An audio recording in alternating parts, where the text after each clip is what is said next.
Termasuk saya bertugas dalam Angkatan Tentera Malaysia yang berpangkalan di Tuntung Penanjung waktu itu. Pada tahun 1978, di mana tahun itu berlakunya TRU 6, kalau tak silap saya lah. Beberapa bulan sebelum TRU 6 tiba, pasukan kami dihantar ke perbatasan Malaysia Thailand untuk bertugas operasi.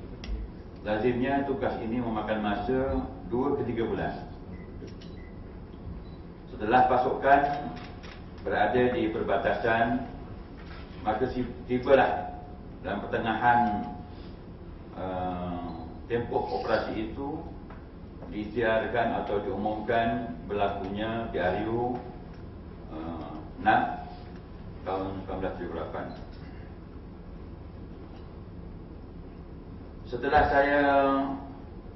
Setelah itu pasukan menerima 2 karung bag canvas, 1 karung berisi undi pos kawasan Parlimen dan 1 lagi undi pos kawasan Dun untuk seluruh negara.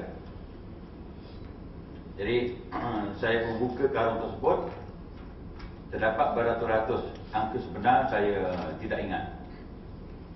Dan berserta dengan undi-undi pos ini, terdapat 1 surat daripada Kementerian Pertahanan menyatakan peraturan dan apa-apa tindakan yang perlu diambil oleh pihak kami selaku anggota yang bertakbir di bahagian tinggal.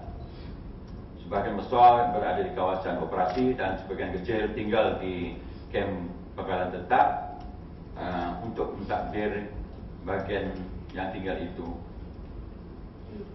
Dalam saya membaca surat arahan daripada Kementerian itu, rupanya tinggal 4 hari lagi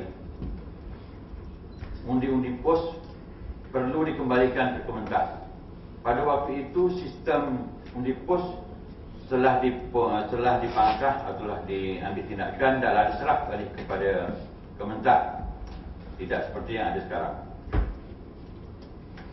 Jadi pegawai pemerintah ataupun saya sebut sebagai OC, Officer Commanding Area Party, iaitu kumpulan kecil yang ada di pangkalan tetap ini, memaklumkan bahawa kita diarah mengambil tindakan dalam masa 4 hari, dikembalikan kertas undi yang telah selesai. Jadi OC Ria ini telah menghubungi kepada pegawai yang lebih tinggi lagi yang berada di kawasan operasi perbatasan Malaysia Thailand. Dalam perbincangan melalui radio set tentera, pihak berkuasa pemerintah pasukan memutuskan supaya diambil tindakan di bahagian Osiria saja. Sebab kalau dihantar ke kawasan operasi memakan masa. Dan saya kira kalau dalam masa itu tidak kurang dari seminggu baru boleh selesai untuk menguruskan kertas undi pos. Jadi Osiria yang bertanggungjawab atas arahan daripada Kementerian ini diarahkan supaya selesaikan atau bereskan kerja undi pos. Jadi pada petang itu, pada hari yang sama setelah saya menerima undi pos, saya buka 2 karung bersama dengan kerani-kerani di bawah saya untuk membuka dan terus mengambil tindakan. Jadi disaksikan oleh Osiria tadi. Maka dibukalah satu persatu. Lepas itu setelah dipangkah, diisi nama-nama yang berkenaan, yang sepatutnya anggota sendiri yang layak mengundi pos untuk memangkahnya, tapi diwakilkan kepada kami. Osiria menyaksikan segala kerja-kerja pengundian itu. Maka selesailah hingga waktu malam.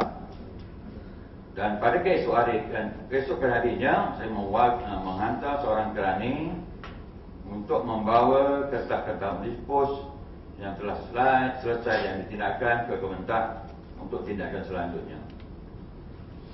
Di sini urusan Kementerian, saya tak pasti bagaimanakah tindakan seterusnya.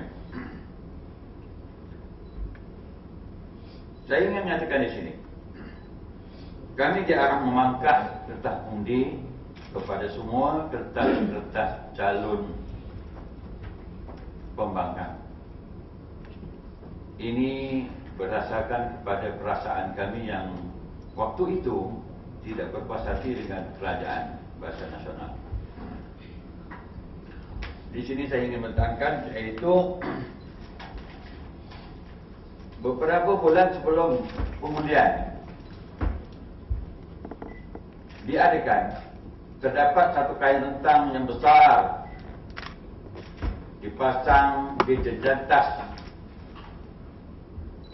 pusat bandar tersebut, yang mana saya ditempatkan, yang berbunyi, "Buruh dianamaskan, tentera dianaktirikan." Atas dasar inilah bahawa kami seolah-olah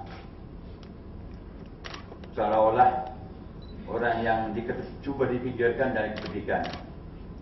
Ini juga dibangkitkan dalam satu persidangan parlimen, di mana seorang menteri wanita UMNO BN menyatakan secara terus terang, mengatakan bahawa apa kelulusannya tentera, dan dianggapnya tentera ini tidak berkelulusan tinggi seperti mana guru-guru.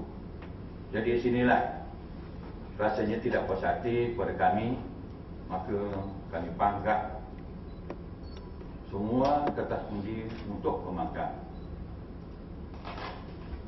Dan saya ingin nyatakan di sini bahawa sistem undi pos ini memang satu kaedah atau sistem yang kurang relevan. Even masa itu, tahun 78, undi pos tidak memainkan peranan yang penting atau memberi apa-apa keuntungan mana-mana pihak. Kalau dipangkah PN, pembangkang pun tidak akan menangkap PN. Kalau dipangkah, kalau tidak dikembalikan langsung pun tidak akan mematahkan atau mengalahkan PN waktu itu, kerana bilangan undi pos terlalu sedikit.